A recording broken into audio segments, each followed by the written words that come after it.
사도행전 15장 12절에서 35절까지 말씀을 살펴보도록 하겠습니다. 15장은 기독교 역사상 최초의 종교회의인 예루살렘 공의에 대해 기록합니다. 이슈는 예수님을 영접한 이방인 그리스도인에 대한 할례 문제입니다. 이론적인 필요성 때문이 아니라 자연스럽게 복음이 전파되는 과정에서 생긴 문제들을 해결하기 위해 모인 것입니다. 안디옥교와 예루살렘 교회는 회의 진행과 결정은 물론 서로를 향한 존중과 예의, 배려와 사랑이 어떠한지를 잘 보여줍니다.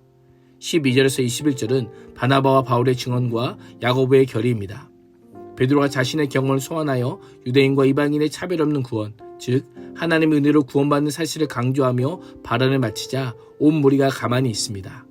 안디옥 측이 흥분하지도 않았고 예루살렘 측이 더 정교한 논리로 반박하지도 않은 채 침묵의 시간이 흘러갑니다. 잠시 후 이방인이 대번하는 바울과 바나바가 하나님께서 자기들을 통하여 이방 사람들 가운데 행하신 온갖 표징과 놀라운 일들을 보고하자 회의 참석자들은 이를 경청합니다. 고넬료 사건뿐이었다면 예외로 간주될 수 있었겠지만 두 사람의 발언은 이방 사람들을 향한 하나님의 의도를 분명하게 보여주는 산 증거들이 되었을 것입니다. 베드로의 발언을 좀 더 체계적이고 좀 더 광범위하게 입증하는 역할을 한 것입니다. 바울과 바나바의 증언이 끝나자 즉시 예루살렘 공의의 의장격인 야고보가 형제들에게 경청을 요청하며 결론적 진술을 겨루는 형식으로 담아냅니다. 야고보는 베드로를 통한 이방인의 구원과 성령 받음을 하나님이 처음으로 이방인 중에서 자기 이름을 위할 백성을 취하시려고 그들을 돌보신 사건이라고 하며 두 가지를 강조합니다. 하나는 처음으로라고 하는 표현을 통해 이방인의 구원은 하나님께서 주도권을 갖고 계시고 하나님 편에서 시작하신 일임을 강조합니다. 다른 하나는 그 일은 이방인을 하나님의 백성으로 편입하기 위해 돌보신 사건임을 강조합니다. 특히 자기 이름을 위할 백성이라고 하는 표현을 통해 이방인의 편입은 역사적 사건이요 예루살렘 교회가 환영해야 될 일이요 무엇보다 아모스 선지자를 비롯하여 하나님께서 이미 예로부터 말씀하신 일을 성취하신 것이다라고 발언합니다. 야고보는 아모스 9장 11절과 12절을 인용하여 하나님께서 다윗의 무너진 장막을 다시 지어 일으키신다는 약속과 모든 이방인들로 주를 찾게 하신다는 약속을 언급하며 이 모든 일을 시작하시고 주도하신 분이 하나님이요 이스라엘을 일으키시고 그 남은 자들과 이방인들을 모아 주님을 찾게 하시는 일이 지금 일어나고 있다라고 강조합니다.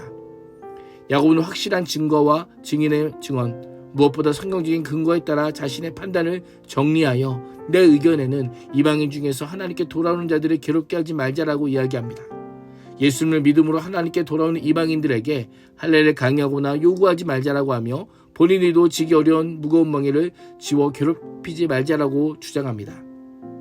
원칙이 해결되어도 남는 것이 있습니다. 유대인들과 이방인들이 하나님을 방해하는 실질적인 문제를 다룹니다. 유대인을 위해 이방인이 삼가도록 몇 가지를 당부합니다.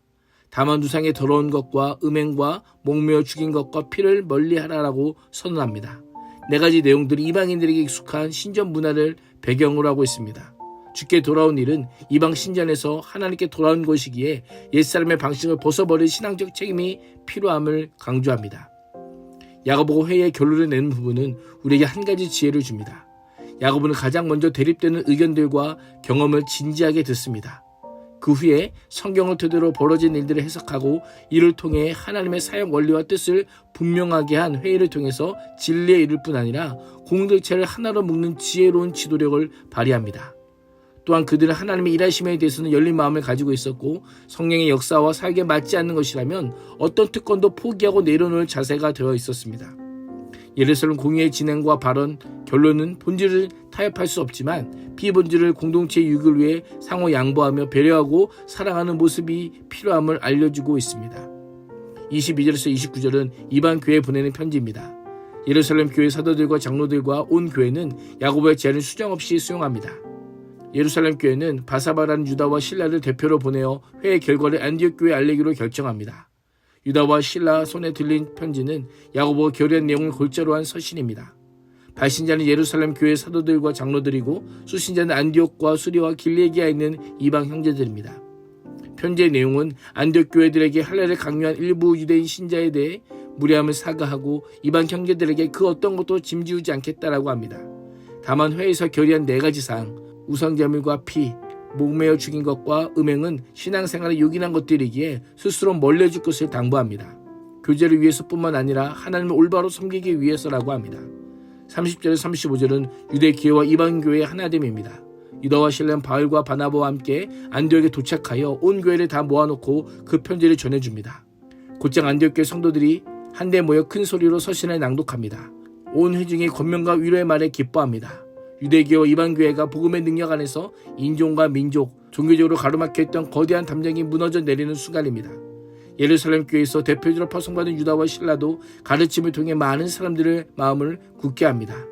그렇게 아름다운 교제의 시간을 넉넉하게 가진 후에 유다와 실라는 맡겨진 임무를 마치고 성도들의 환영을 받으며 예루살렘으로 복귀합니다.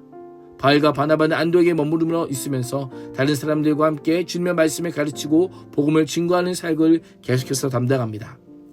예루살렘 교회의 결정으로 모든 교회는 오직 그리스도를 향한 믿음만을 교회의 설립과 존립의 근거로 삼게 되었고, 복음이 유대교라는 장벽을 넘어 인종과 종족을 초월하는 이방인을 향한 선교적 사명에 더욱 불을 지필 수 있게 되었습니다.